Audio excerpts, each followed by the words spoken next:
तारीख 16 जनवरी, रात 1:30 से 2:30 के बीच का वक्त।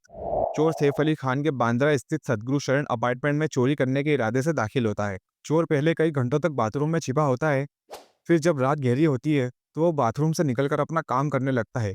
खिटपिट की आवाज़ से दूसरे कमरे में मौजूद सैफ अली खान के छोटे बेटे जहांगीर की नैनी इस्मा की आंख खुलती है। वो उठकर चेक करती है कि कहीं दोनों बच्चों में से किसी को कोई ज़रूरत तो नहीं। वो बाथरूम की तरफ जाती है क्योंकि आवाज़ वहीं से आई थी। बाथरूम की लाइट जली हुई होती है और उस चोर को भी किसी के आने की आहट हो जाती है। वो अचानक से दरवाज़ा खोलता है और अपने हाथ में मौजूद चाकू इस्मा की तरफ बढ़ाता है और उसे खामोश रहने का इशारा करता है। इस्मा दबी आवाज़ में पूछती है कि तुम कौन हो और क्या चाहिए। वो जवाब देता है कि मुझे 1 करोड़ रुपए चाहिए। इस्मा शोर मचाने वाली होती है। चोर ये समझ जाता है और उसका मुंह बंद करने के इरादे से उसकी तरफ बढ़ता है। अपने बचाव में इस्मा उसका चाकू वाला हाथ पकड़ने की कोशिश करती है। इसी बीच वो एक हमला करता है जिससे इस्मा की कलाई पर एक लंबा कट लग जाता है। वो चीखती है। आवाज़ सुनकर दूसरे कमरे में सोए सैफ अली खान की नींद खुल जाती है। वो बाहर आकर देखते हैं तो इस्मा और उस चोर के बीच झड़प चल रही होती है। वो फौरन इस्मा के बचाव में आते हैं। चोर सैफ अली खान को आता देख उन पर हमला कर देता है। दोनों के बीच लड़ाई में सैफ अली खान को कई चोटें आती हैं, जिसमें उनकी गर्दन, पीठ और हाथ शामिल है। आखिरी वार में चाकू टूट जाता है और उस चाकू का टूटा हुआ टुकड़ा उनकी रीढ़ की हड्डी के बिल्कुल पास स्पाइनल कॉर्ड में फंस जाता है। सैफ अली खान पर टोटल 6 वार हुए थे। सबसे ज़्यादा चोटें उनकी पीठ पर आई थी। घर के सारे लोग उठ चुके थे। चोर घबराकर वहां से भाग गया। सबका ध्यान भी अब उस चोर से ज्यादा सैफ अली खान पर था। वो उन्हें लिफ्ट से नीचे लेकर आए और एक ऑटो में बिठाकर पास ही के एक अस्पताल में लेकर आए। यहाँ उनकी सर्जरी शुरू हुई। 6 घंटे चली सर्जरी के बाद आखिरकार उस चाकू के टूटे हुए टुकड़े को निकाल लिया गया। डॉक्टर्स ने बताया कि अब सैफ अली खान खतरे से बाहर है। इधर लोगों ने सुकून की सांस ली। अब सबका ध्यान फिर से रात में हुई इस घटना पर आया। पुलिस को भी रात में ही फोन करके बता दिया गया था।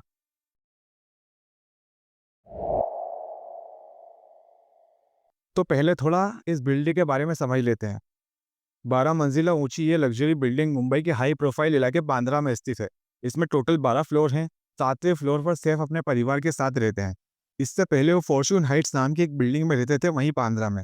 सदगुरु शरण अपार्टमेंट ये उन्होंने 2012 में सदगुरु बिल्डर्स नाम की एक रियल एस्टेट डेवलपर से 23.5 करोड़ रुपए में खरीदा था। ये इमारत अपनी लग्जरी एंड सिक्योरिटी के लिए जानी जाती है। इसमें रहने वाले हर परिवार की अपनी पर्सनल लिफ्ट है। यानी अगर आप नीचे से लिफ्ट में बैठते हैं तो सीधा आपके घर में ही आकर खुलेगी, और ऐसी ही कई फैसिलिटीज।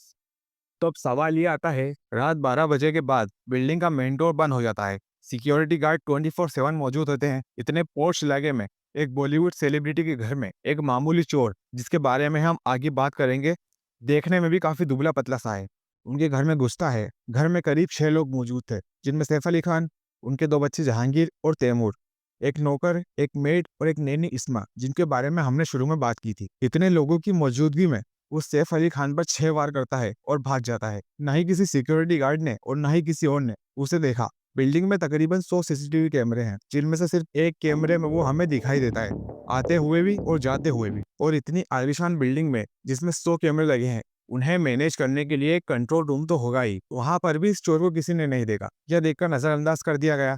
चलिए मान लेते हैं कि वो किसी तरह बचकर सैफ अली खान के अपार्टमेंट तक पहुंच जाता है। वहां पर उसकी सैफ से हाथापाई होती है, जिसमें वो सैफ पर 6 वार करता है। वो घायल होते हैं। उनका बहुत सारा खून बहने लगता है। इसके बावजूद वो उस चोर को किसी तरह कमरे में बंद कर देते हैं। फिर सैफ को हॉस्पिटल पहुंचाने के बाद वो नैनी इस्मा जब दरवाजा खोलकर चेक करती है तो वहां से भाग चुका होता है। अब वो कैसे भागा, ये एक मिस्ट्री है, क्योंकि कमरे का सिर्फ एक ही दरवाजा था जो बाहर से बंद था। इसके अलावा कमरे में एक दो खिड़की भी है। इस्मा का कहना था कि वो चोर खिड़की से निकलकर भाग गया। तो अब सोचने वाली बात यह है कि 7वीं मंजिल की खिड़की से कूदकर आखिर वो जिंदा बचा कैसे। वहीं दूसरी तरफ हमें चोर सीढ़ियों से उतरते हुए दिखता है, जहां से ये आया था।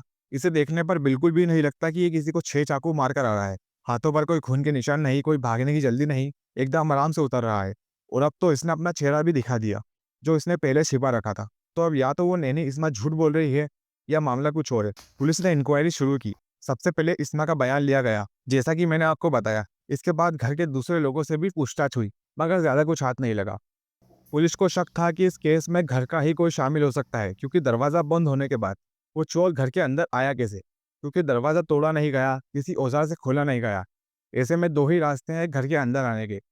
एक तो ये कि घर के अंदर के ही किसी आदमी ने दरवाजा खोला होगा, या फिर वो चोर दिन में ही जब दरवाजा खुला होगा तब किसी तरह घर के अंदर आकर ही कहीं छिप गया होगा और इतने बड़े घर में किसी ने ध्यान नहीं दिया। करीना कपूर तो दिन में ही पार्टी के लिए जा चुकी थी और उनके बाद घर में बच्चे और नौकर ही बचते हैं। मैंने इस्मा पर शक करने की दूसरी वजह यह है कि उस चोर ने इस्मा पर तो एक मामूली वार किया, मगर जब सैफ अली खान बीच में आए तो उसने एक के बाद एक लगातार 6 वार किए, यानी उसने उनकी जान लेने की पूरी कोशिश की, लेकिन नाकाम हो गया। इस्मा ने बयान में बताया कि उसने दोबारा दरवाज़ा खोला ये चेक करने के लिए कि वो चोर कहीं भागा तो नहीं, तो वो वहाँ मौजूद रूम में नहीं था। उसने आगे बताया कि वो खिड़की से कूदकर भाग गया, जो कि किसी भी इंसान के लिए नामुमकिन है। 7वें फ्लोर से कूदना और उसके बाद जिंदा बचना। वो ये भी कह सकती थी कि जब मैंने चेक करने के लिए दरवाज़ा खोला तो वो चोर मुझे धक्का देकर भाग निकला और वो हमें सीढ़ियों से नीचे जाता हुआ भी दिखता है। इस पर यकीन भी किया जा सकता था। खैर, अब तो सैफ अली खान का स्टेटमेंट आने के बाद ही ये मिस्ट्री सॉल्व हो सकती है। पुलिस अपनी तफ्तीश जारी रखती है। सीसीटीवी फुटेज मिलने के बाद अब उनका पूरा फोकस हमलावर को पकड़ने पर था। कई टीमें बनाकर सबको अलग अलग जगह भेजा जाता है, जैसे कि railway station, airport, bus stand, क्योंकि आमतौर पर क्रिमिनल क्राइम करने के बाद इन्हीं जगहों पर जाता है ताकि वो भाग सके। लेकिन पुलिस के हाथ कुछ नहीं लगा। वक्त बीते जा रहा था, दूसरी तरफ ऊपर से प्रेशर बहुत था। इतने बड़े फिल्म स्टार पर उनके घर में हमला हुआ था, ऊपर से प्रेस को भी जवाब देना था। आखिरकार 72 घंटे बाद अंधेरी रेलवे स्टेशन पर एक बाइक से एक शख्स उतरता हुआ दिखाई देता है। फेस रिकॉग्नाइजेशन से इसका चेहरा हमलावर के चेहरे से मैच कर जाता है। पुलिस उसे ढूंढने की कोशिश में लग जाती है। वो तो नहीं मिलता, लेकिन जिस बाइक से वो उतरा था, यानी कि जिस बाइक वाले ने उसे ड्रॉप किया था, वो मिल जाता है। वो मुंबई के पास ठाणे का ही रहने वाला था। पुलिस वहां पहुंचती है, उससे पूछताछ करती है, तो वो बताता है कि जिसे उसने ड्रॉप किया था वो उसका जानने वाला है। उसका नाम शरीफुल इस्लाम ए शहजाद ए बिजोय दास है। उसने आगे बताया कि पास ही में एक लेबर कैंप है, वो वहीं मिलेगा। पुलिस वहां सादे कपड़ों में जाती है और उसे उठा लेती है। उसे वापस बांद्रा लाया गया और यहाँ उससे पूछताछ हुई।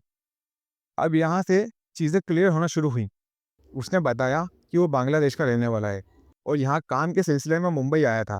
यहाँ उसने काम दिलवाने वाली एक एजेंसी को ज्वाइन किया। उसने आगे बताया कि ये एजेंसी के जरिए मुंबई के कई घरों में गया। वहाँ उसने काम किया, उन्हीं घरों में से एक सैफ अली खान का घर भी था। उसने यहाँ कुछ वक्त पहले काम किया था और फिर वो चला गया। फिर कुछ दिनों बाद जब उसने वापस अपने घर बांग्लादेश जाने का सोचा, लेकिन उसके पास पैसे खत्म हो गए थे या इतने पैसे नहीं थे कि वो वापस अपने घर जा सके। जब सारे रास्ते बंद हो गए तो उसने चोरी करने का फैसला किया। इसी इरादे से वो वापस बांद्रा आया। ये हमें 1 जनवरी को सीसीटीवी कैमरे में भी दिखाई देता है। और जितने भी घरों पर इसने काम किया था, उसने उन घरों की एक लिस्ट बनाई और बारी बारी से एक एक घर जाकर उन पर नजर रखने लगा। मगर ज्यादातर घरों पर सिक्योरिटी ज्यादा थी और पकड़े जाने का खतरा था। फिर थोड़े दिन एनालाइज करने के बाद उसने चुना सदगुरु शरण अपार्टमेंट, सैफ अली खान का घर। इसके पीछे 2 वजह थी। एक तो इस बिल्डिंग में घुसने के 2 रास्ते थे, एक फ्रंट और एक बैक। दूसरी वजह यहाँ पर दूसरी बिल्डिंग्स के मुकाबले कम सिक्योरिटी थी। सिर्फ 2 गार्ड थे फ्रंट डोर पे और इस बिल्डिंग के आसपास की दीवार ज्यादा ऊंची नहीं थी। कोई भी आसानी से उस दीवार को फांद सकता था।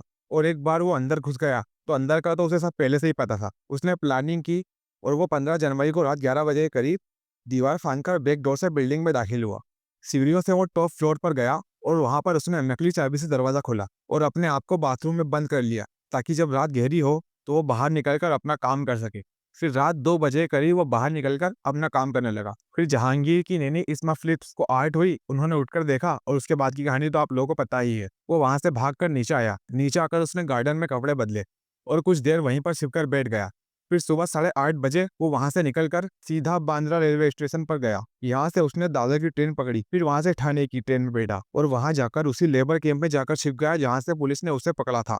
अगले दिन सारी न्यूज चैनल पर एक ही खबर चल रही थी, सैफ अली खान के घर में उन पर हमला हुआ। शरीफुल इस्लाम उर्फ शहजाद को ये भी पता था कि वो कैमरे में आ चुका है।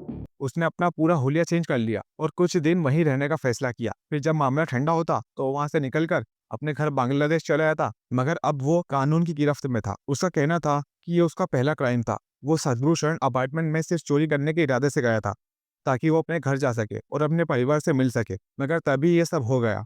उसका किसी को नुकसान पहुंचाने का कोई इरादा नहीं था। मगर सैफ के अचानक आने के बाद उसने घबराहट में उन पर हमला कर दिया।